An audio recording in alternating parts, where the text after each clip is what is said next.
Live from London, this is BBC News. Donald Trump is said to be safe after two people exchanged gunfire outside his Florida golf club.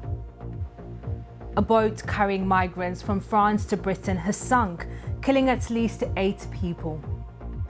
Poland is set to declare a state of disaster as devastating floods continue to sweep through Central Europe, leaving 7 dead and others missing. The Israeli military has denied claims by Yemen's Houthis that a missile they fired at Israel was a hypersonic weapon.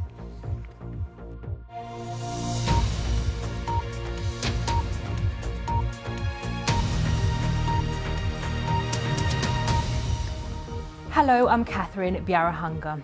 We begin with breaking news out of the US. Donald Trump's campaign team has released a statement saying the former president is safe after gunshots were fired in his vicinity. No other details have been provided, and it's not clear how close the incident was to Mr. Trump. However, one US report has suggested that 2 people exchanged gunfire outside his golf club in West Palm Beach, Florida, and that a person of interest has been detained. Security was tightened around the Republican presidential nominee after an assassination attempt at a campaign rally in July, in which he was shot in the ear. A spokesperson for the Secret Service said the organization was investigating a protective incident involving the former president. A statement from the White House reported that the president and vice president had been briefed about the incident. And we just want to show you these live pictures that we have coming in from Palm Beach in Florida. Of course, you can see law enforcement officers out on the streets. This is a developing story. The information that we're getting from Trump's team is that there were gunshots outside the former president's golf club there in Palm Beach. We also understand that the Secret Service is investigating the situation. We're waiting for a statement as well, a press conference from the county sheriff's office there in West Palm Beach, of course, updating the country and I imagine the world as we're watching here as well on this developing situation that is happening in that area. And that once again is news from Trump's campaign team that there were gunshots fired in his vicinity, but that he is safe. Well, let's bring in former Secret Service agent Barry Donadio, who's joining us on the program. Thank you for joining us. Just talk us through your thoughts as you hear of this developing story from Palm Beach in Florida. Yeah, thank you again for having me on. I've heard 2 stories. I've heard that we had shots potentially fired from outside the perimeter of the golf course, and I have also heard that the assailant was possibly on one of the holes prior to where former President Trump was going to be playing golf and was detected by Secret Service agents. And as this unfolds, we'll find out more. I also had heard shots were fired. I'm not quite certain if the Secret Service returned fire or not, or local law enforcement. I also have heard that there was a firearm used, which is an AK-47. That is a large caliber weapon, and you could hit targets well out to 800 meters with that rifle. And we understand that the security around the former president has really been stepped up following that assassination attempt back in July. Just talk us through the changes that have happened over the past few months. I imagine that they would assign more resources. I imagine that every roof would be covered, certainly since the last incident. There would be an increased communications, probably more oversight and more leadership, higher leadership, maybe even to a deputy director level, almost on every event. The stakes are high right now for the Secret Service. With this campaign year, there's a lot of tension in the political world here in the United States. So I would think all across the board, all resources probably have increased, not only for former President Trump, but also I would be willing to bet for the president and Vice President Harris as well. Vice President Harrison, we have a statement that's come in from the Vice President, Kamala Harris. She says, "I have been briefed on reports of gunshots fired near former President Trump and his property in Florida, and I'm glad he is safe." She goes on to say violence has no place in America. And I guess that is a very important statement for the country, as you say there, in the midst of these election campaigns. Yes, absolutely. And I think no matter which side of the aisle of politics you're on, I think all of us agree there is no room for violence in politics whatsoever. Everybody has a right to have their candidates safe, whoever their preference is. And that's the job of the Secret Service. That's what they do. Thank you very much. That's Barry Donadio, former Secret Service agent, joining us here on BBC News. Thank you. Well, let's speak to our North America correspondent, Jenny Kuma, now, who joins us from Washington. And Jenny, I guess it's important to remind viewers that there are very little details that we have in terms of what's happened there in West Palm Beach. But what can you tell us so far?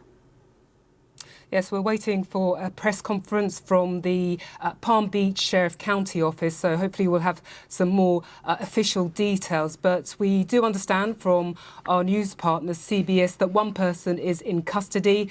A weapon has been removed, but no motive has been determined at this time, and the FBI is leading this investigation. We have had an email through from Donald Trump. He reiterates that he is safe, and he says that gunshots were in his vicinity, but he wants to clarify before rumours start spiralling out of control that he's okay. And he says nothing will slow him down and he will never surrender. We also, as you mentioned earlier, we've heard from the White House. There's been a statement from the president and the vice president who say they've been briefed on what's happened and they are relieved to know that he is safe. And Jenny, we've also had reaction from the White House, from mentioning the reaction there from President Joe Biden and the Vice President Kamala Harris as well. Yes, we have. And of course, this comes just 2 months after the shooting in Pennsylvania. Donald Trump's ear was wounded then, and one man died and 2 people were injured. And this resulted in a number of investigations. There were a number of questions around his security detail, and security details have been improved, enhanced. So, for example, now when he gives speeches, there's a glass shelter in front of him. But we at the moment, we don't know the specific details behind what's happened today. We understand it was at his golf resort. We do not know whether the shooting was targeted at him or other people. So we await further details from the press conference, which we should have shortly. Jenny, thank you. That's our North America correspondent, Jenny Kumar there. And we'll bring you once again the live pictures that we have coming in from Palm Beach in Florida. This is close to the former President Donald Trump's golf club there. And as you can see, they're law enforcement officers. We're waiting for a statement from the West Palm Beach County Sheriff's Office updating the country on the incident there at around 2 p.m. in Florida. We've also heard from the Secret Service saying that they are investigating a protective incident involving Trump that took place shortly before 2 p.m. We've also had statements in from the White House and the Vice President Kamala Harris saying that they're glad that the former president is safe.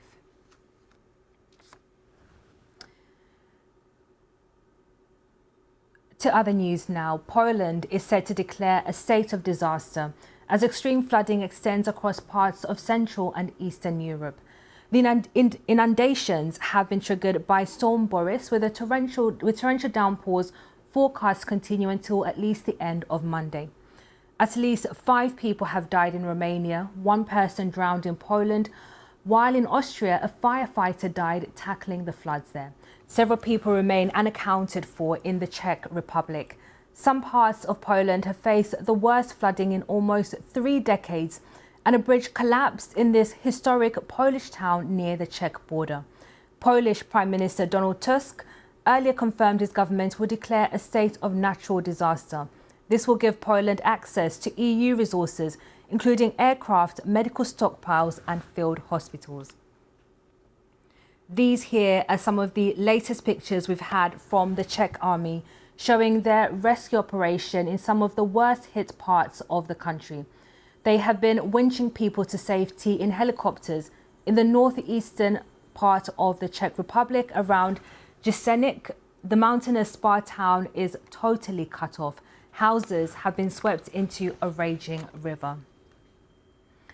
Well, let's speak to Professor Miroslav Tinka, a climate scientist at the Global Change Research Institute of the Czech Academy of Sciences. Thank you for joining us. And you join us from the southeast of the Czech Republic. Just tell us what's your reaction as you see these devastating floods unfolding not only in the Czech Republic, but also Romania, Poland and other parts of Eastern Central Europe. But first of all, it's a sadness because we lost lives. It's also sadness because there are still people unaccounted for. In the same time, it's a relief that this event was forecasted early, and there has been quite some time for preparation that have been used. Of course, unfortunately, that worked in the parts of the country where the onset of the floods was slower, but the northeast was hit, as you said, around the mountains of Jeseník with particularly heavy downpour, and because the mountains are partly deforested after barkbeet infestation, and it's also a mountain standing against the sort of wind with a lot of water vapor. It enhances the rainfall on that side. So these effects combine, and unfortunately we see the devastation that we see. And a lot of people there have been comparing these floods to the historic floods back in 1997. How do you think these two events compare?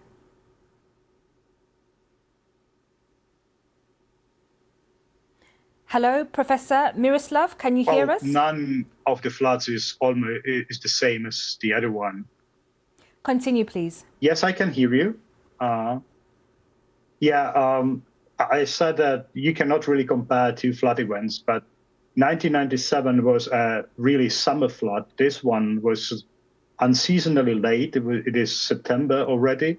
The one difference is that in 1997, the floods came into relatively saturated soil. This time, at least in parts of the country, we were lucky because we were sort of emerging from the flash drought. So we had some reserve in the soil.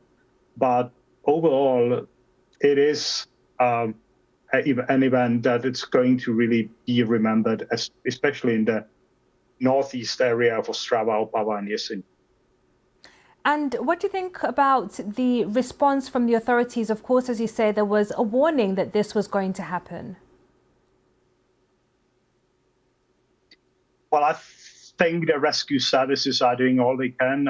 The government has learned the lessons of the floods of 1997 and have used it already in 2002 and 2013. And this is yet another example. Unfortunately, the authorities cannot be everywhere. It's a lot also on the personal responsibility of the people. And in some cases, unfortunately, it's an extreme event. So disaster happens. And if you are in the bad time, in the bad place, that's the other issue. Thank you very much there. That's Professor Miroslav Tinka, a climate scientist at the Global Change Research Institute at the Czech Academy of Sciences. Thank you for joining us on BBC News. Well, let's go back to our top story this hour. Donald Trump's campaign says the former US president is safe after gunshots were fired in his vicinity. Local officials in the Florida city of Palm Beach say the shooting took place in the grounds of Mr. Trump's golf course while he was present, but the intent was unknown. It isn't clear how close the incident was to Mr. Trump. Well, let's speak to another former Secret Service agent, Robert MacDonald. Thank you for joining us on the programme. What's your reaction as you hear of the news coming out of Palm Beach today? Well, good evening. Very nice to be with you. Wow, here we go again. I think we need to get a lot more information to see the specifics of what happened here. There seems to be a lot of interest if this was an attempt or an incident directed at the former president, as we had about 8 weeks ago in Butler, Pennsylvania. Boy, a lot going on here as we move into the home stretch of the election period here in the States. Of course, we know that the Secret Service is present on the scene. They say they're investigating. Just talk us through what the officers will be trying to do at the moment, just in the immediate aftermath of this incident. Well, an investigation like this is basically a reconstruction of the past, and they're going to work backwards from the initial point of incident here, whether it was bullets that were heard or seen to be shooting towards the former president or in the vicinity, work their way back, see if we have someone in custody, start to begin to find out what's going on with them. Are they having some health issues, mental health issues, drug issues? Are they having a beef with somebody? They're going to need to put together a lot of pieces of the puzzle here to see exactly what happened, why it happened, and again, as an offshoot of Butler, Pennsylvania on July 13th, how to make sure these type of things don't continue to happen to former President Trump. And we understand that there were other teams on the ground. We know that the local police officers were also there. How will they be working together? And would that add a level of confusion as they try to understand what happened today? No, not at all. The Secret Service always works in concert with other state, local, and federal partners. The Secret Service rarely works by itself with respect to protecting former President Trump or others. So the fact that other entities were in and around the area and are able to be there at the very inception of this investigation only helps the process move forward so that we can get some answers in real time. And just talk us through the pressure that there has been on the Secret Service following that assassination attempt back in July. Yeah, been a very tough time for the Secret Service. Some epic failures took place on July 13th.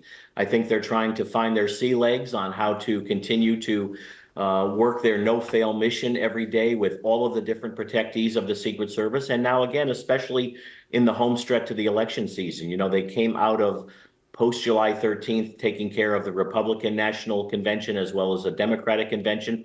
They're right in the middle now of the United Nations General Assembly in New York, which meets every year. Secret Service takes care of 150 to 200 world leaders that go into New York in September every year. And then they've got the home stretch into the election. So a very busy time for the Secret Service, making sure that they're dotting their I's and crossing their T's and making sure that their protective platforms and methodologies are being worked to the very best that they can. And we're just waiting to hear from the West Palm Beach County Sheriff's Office. They'll be holding a press conference in about 10 minutes. What would you be looking for when it comes to that press conference? Well, I'd like to see a little bit of clarity as to what actually happened here. Again, we're only about 2 hours and 20 minutes into the situation. So I think we're going to get some answers. But I think, again, the fact that this is an ongoing investigation is going to lead the police and the Secret Service to be very vague and very general in the information that they're putting out at this point. Robert MacDonald, former Secret Service agent, thank you for speaking to us here on BBC News. Thank you. And of course, a reminder that we're expecting that press conference from the West Palm Beach County Sheriff's Office that will be happening in about 10 minutes' time. This will be the first official press conference following that shooting that happened. Gunshots, we understand, that were fired outside the former President Donald Trump's golf club in Palm Beach. And we'll bring you that here on BBC News, so do stay with us. To the Middle East now, and the Israeli army has rejected claims by the Houthis in Yemen that a missile they fired towards central Israel early on Sunday was a hypersonic weapon. The missile launched from Yemen fell in an open area after Israeli air defense systems failed to destroy it. There were no casualties.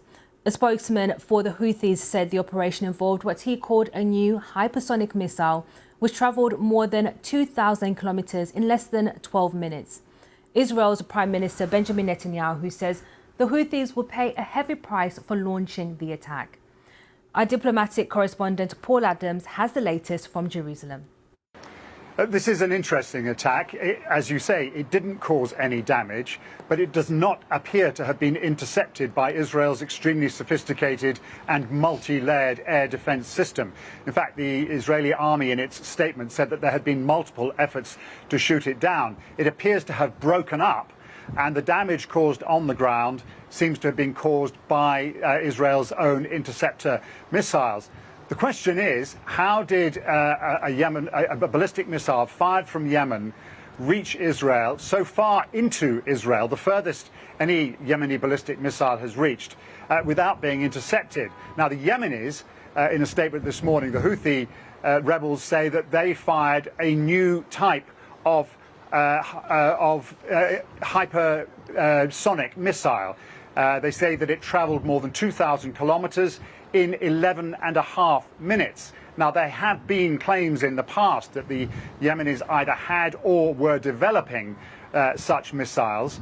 And clearly, if such a thing has been proven today, then that is an additional challenge for the Israeli military as it figures out how to deal with this occasional threat. As for Mr. Netanyahu, well, he has, as you say, threatened retaliation, and he has said in his words, those who need a reminder in this matter are invited to visit the port of Hodeidah. Now, that's a reference to Israel's extremely dramatic air attack on the port of Hodeidah back at the end of July, which caused a huge fire in an oil storage depot, and was designed to be a major signal by the Israelis to the Houthis not to launch any further attacks against Israel.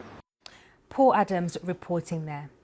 Sir Keir Starmer is facing criticism for breaking parliamentary rules by failing to declare gifts of clothing to his wife from a Labour donor.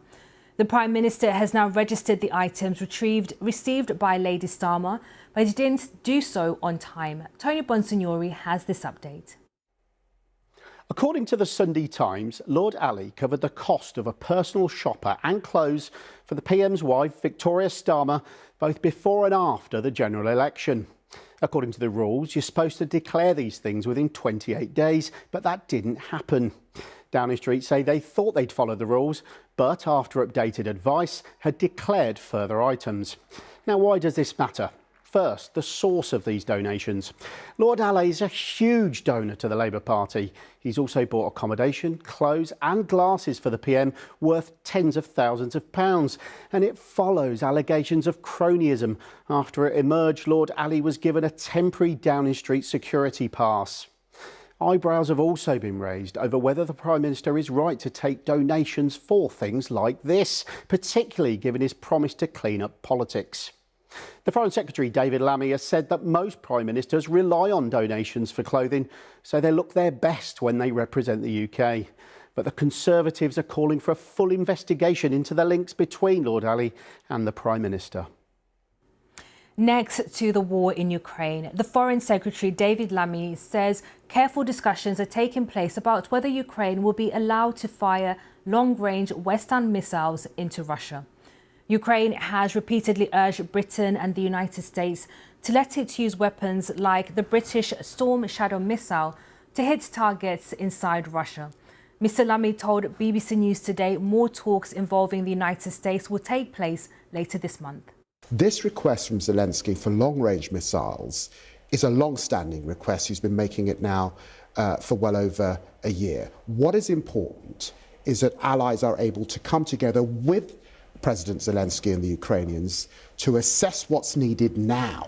And given the advances in Kursk, given the desire now, and given the advances in Kursk, given the desire to keep Provosk, clearly Ukraine has taken back half of the territory that Russia took in the Donbass, again, a major advance. We want to put Ukraine in the strongest position going forward. I can't tell you operationally on air what we will or won't do, and I particularly won't do that at a time when Russia is buying ballistic missiles from Iran and escalating further. But please understand, this is under careful discussion with the Ukrainians as we assess what they need as they head into that winter. the Foreign Secretary David Lammy there. A reminder of our top story this hour. Donald Trump's campaign team says the former US president is safe after gunshots were fired in his vicinity. Local officials in the Florida city of Palm Beach said the shooting took place in the grounds of Mr. Trump's golf course while he was present, but the intent was unknown. It isn't clear how close the incident was to Mr. Trump. Security was tightened around the Republican presidential candidate after an assassination attempt against him at a campaign rally in July, in which he was shot in the ear. The White House says President Biden and Vice President Kamala Harris have been briefed about the incident and say that they are relieved to know that he has not been injured. So this is the quote from Kamala Harris. I have been briefed on reports of gunshots fired near former President Trump and his property in Florida, and I'm glad he is safe. Violence has no place in America. To remind you, we're waiting for a press conference to begin there in Palm Beach from the local police. We'll bring you that here on BBC News.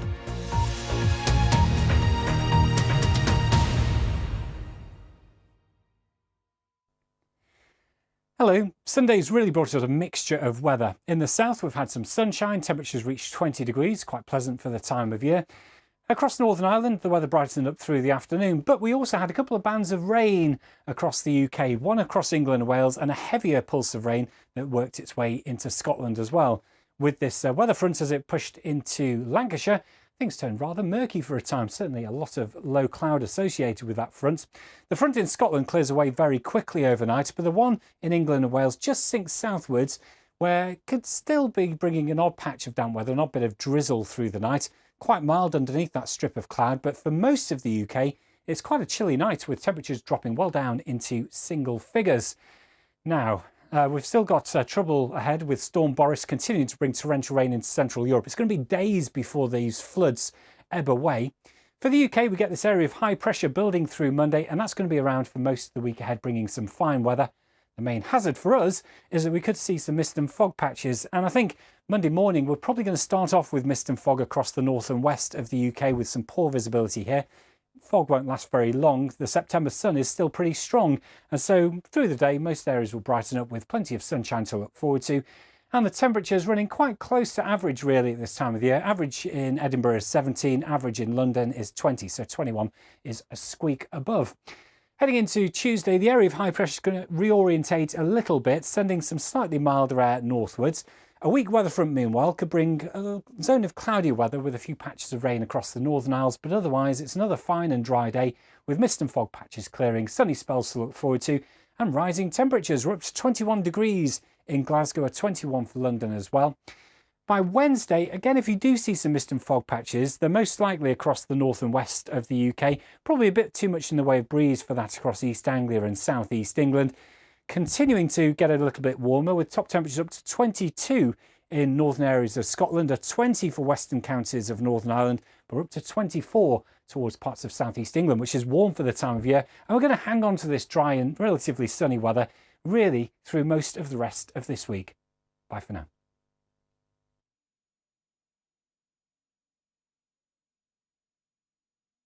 We're going to start with what's happening when it comes to climate change.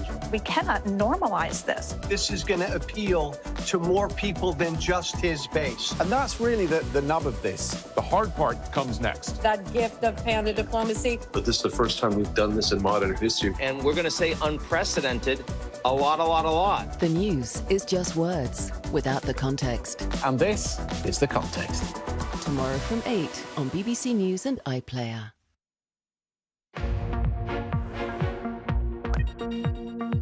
The 2024 US election looks set to be one of the most extraordinary yet. Could there be further shocks ahead in this historic race to the White House? Get the latest headlines in the BBC News app. Get in-depth coverage on bbc.co.uk/news. Follow the story of the US election on BBC News. Michael Palin, Boy George, Juliette Binoche, welcome to This Cultural Life. Some of the world's leading artistic figures revealed to me their influences. Suddenly there was a little glimpse that perhaps there was a future doing comedy. And the experiences that have inspired their own work. Art is so important because it really can transform you inside. I'm very different to the person I was 10 years ago. For a fascinating insight into what fires the creative imagination, join me, John Wilson, for This Cultural Life. Watch on iPlayer.